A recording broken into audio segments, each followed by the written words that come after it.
habla Carlos Álvarez, estudiante de Derecho de la Universidad UNILLE Jiménez Esquivel. A continuación vamos a dar exponencia a la argumentación jurídica, analogía jurídica, ¿verdad? Está conformado por los siguientes estudiantes: Ana Castañeda, Romeo Canelón, Rafael Echegaray, Rosbeli Escalón. A continuación, la analogía es un principio del derecho que sustenta la semejanza semejanza que debe existir entre el caso previsto y el no previsto, evitando así las diferencias radical entre ambos. Es por esto que es un método de la norma en el que la norma jurídica se extiende por identidad de razón a casos no comprendidos. Sigamos con el siguiente compañero. Estudiante Romeo Canelón. Argumentos a pari o asimilizaciones son aquellos en los que se establece una comparación o similitud entre dos casos o hechos diferentes con el fin de respaldar el argumento. Es decir, este argumento se basa en la igualdad o semejanza de situaciones similares para alcanzar una conclusión. Este tipo de argumento se utiliza en aquella relación de eventos o situaciones iguales. Ejemplo de ello, premisa 1, los perros tienen 4 patas, los gatos también tienen 4 patas. En conclusión, ambos animales tienen similitud por tener 4 patas. Diferencias entre el argumento por analogía y el argumento a pari o asimilizaciones. Ambos argumentos son diferentes. El argumento por analogía justifica trasladar la solución legalmente prevista a un caso en otro caso distinto, pero que no se encuentra dentro del ordenamiento jurídico y presenta similitudes al primero. El argumento a pari o asimilizaciones se basa en la igualdad o semejanza entre situaciones o hechos similares, pero que buscan obtener una conclusión.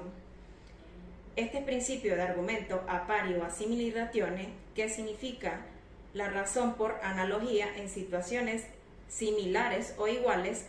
Ejemplo de ellos, los adolescentes no pueden contraer matrimonio sin la autorización de sus padres. Podemos argumentar que los adolescentes tampoco pueden contraer matrimonio sin el consentimiento de sus tutores legales. Este tipo de argumento se utiliza para llenar aquellos vacíos o lagunas que se encuentran o se pueden encontrar dentro del ordenamiento jurídico y obtener una solución de ellos, teniendo en cuenta que no podemos abusar de la analogía porque podemos obtener conclusiones erróneas o distintas a las que establece esta ley en aquellos casos concretos. Continuando con el orden de ideas, en esta oportunidad les voy a explicar sobre el argumento a contrario sensu, en otras palabras, en sentido contrario. Este argumento se utiliza cuando se extrae una consecuencia de lo afirmado o negado dentro de una premisa inicial. Dentro del ámbito jurídico, se considera para exponer entre dos hechos lo contrario de uno de lo que se sabe del otro, de lo afirmativo del otro. En este tipo de argumento se considera que la norma es un sistema cerrado y que su interpretación es estricta. En otras palabras, se considera que lo que no está permitido en una ley está prohibido o viceversa. Este tipo de argumento nos ayuda a delimitar las opiniones del legislador, restringir la esfera jurídica y prevenir o, digámoslo así, suplir las lagunas en el derecho. En esta oportunidad les traje varios ejemplos. Uno de ellos es el artículo 18 del Código Civil venezolano, que dice que es mayor de edad quien haya cumplido 18 años. Todo mayor de edad es capaz para los actos civiles con todas las disposiciones legales en las normas. Si nosotros lo interpretamos en sentido contrario, diría lo siguiente: quien no es mayor de edad, quien no haya cumplido 18 años no es mayor de edad. Por ende, los mayores de edad, los que no son mayores de edad, no son capaces para los actos civiles, con todas las disposiciones establecidas en las leyes.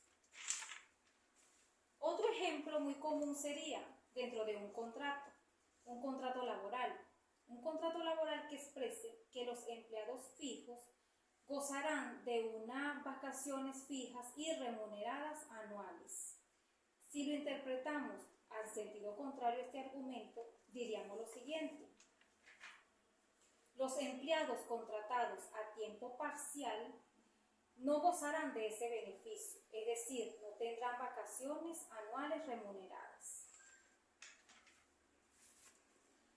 Si la norma de un país establece que son nacionales aquellas personas que tengan padres nacionales y gozarán de una nacionalidad, si nosotros lo interpretamos en sentido contrario, diría lo siguiente. Aquellos que se encuentren dentro de otro supuesto, es decir, que sean de padres extranjeros, no gozarán de ese beneficio, no gozarán de la nacionalidad. Espero que les haya servido esta explicación y que hayan comprendido el tema. Gracias. Argumentos fortiori ratione, de mayor a menor. Son conocidos como argumentos de mayor a menor, los cuales se utilizan para inferir una conclusión más amplia o severa a partir de una premisa más débil o limitada. Un argumento fortiori ratione, con mayor motivo, quiere decir esto, es un tipo de razonamiento jurídico, el cual consiste en buscar una consecuencia jurídica menos grave a partir de una más grave, la cual ya está establecida por una norma o por un principio. Por ejemplo, si la ley establece que quien comete un delito de homicidio debe ser condenado a prisión, se puede argumentar lo siguiente, que fortiori, que quien cometa un delito de lesiones también debe ser condenado a prisión, pero con una pena menor. Este tipo de argumento se basa que lo que vale para el caso más fuerte también vale para el caso más débil, siempre y cuando se respete lo siguiente: la proporcionalidad y la razonabilidad de las consecuencias jurídicas. Tengo un ejemplo muy claro de esto. Por ejemplo, la premisa número 1. Si el que roba es condenado, a fortiori será condenado el que mata. Esto quiere decir, la segunda premisa, que el que mata es más culpable que el que roba. En conclusión, por lo tanto, podemos decir lo siguiente, que el que mata debe ser condenado. Esto a fortiori. Muy buenos días, continuando con la exponencia, en relación al argumento a fortiori ratione, de menor a mayor, es un argumento de razón más fuerte o de menor a mayor, lo podemos pronunciar de ambas formas. Es una forma de razonamiento que establece una comparación entre dos situaciones o cosas, de modo de que si una es verdadera o válida, la otra lo será más. Vamos a citar un pequeño ejemplo. Si una persona que comete un delito menor deberá pagar una multa, y si una persona comete un delito grave deberá pagar una multa mayor. Uno de los ejemplos de la vida cotidiana, digamos una biblioteca. Dentro de esa biblioteca está prohibido hablar. Lógicamente está prohibido gritar. Y para concluir, vamos a nombrar un ejemplo. Si está prohibido hacer daño, está prohibido matar. Para finalizar, queremos compartir con ustedes un pensamiento. La analogía no es un recurso de la ignorancia, sino una técnica de la inteligencia jurídica. Palabras dichas por el jurista italiano Piero. Agradecido por su valiosa atención.